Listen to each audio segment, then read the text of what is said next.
গুরুত্বপূর্ণ শব্দার্থ এখানে যা রয়েছে, গুরুত্বপূর্ণ শব্দার্থের সেগমেন্টে আমরা দেখি গুরুত্বপূর্ণ শব্দার্থ কী কী। শব্দার্থগুলো যদিও এর মধ্যে আমরা আলোচনা করেছি, এখানে 1 নম্বর শব্দার্থ হলো মান, মানে যে। আহদাসা, আহদাসা নতুন সৃষ্টি করা বা নতুন করে সৃষ্টি করলো। আমর মানে হচ্ছে বিষয়, যেটা আমরা বলছি এখানে দিন অর্থে ব্যবহৃত হয়েছে আমর।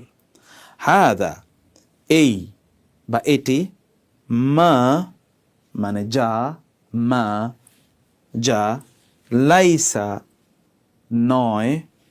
হুয়া তা বা তিনি, তা বা তিনি, তিনি হতে পারে তা বা তিনি, তিনিও হয়, কিন্তু এখানে তা অর্থে ব্যবহৃত হয়েছে।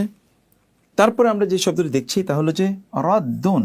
রদ্দুন মানে হচ্ছে কি প্রত্যাখ্যাত, প্রত্যাখ্যাত।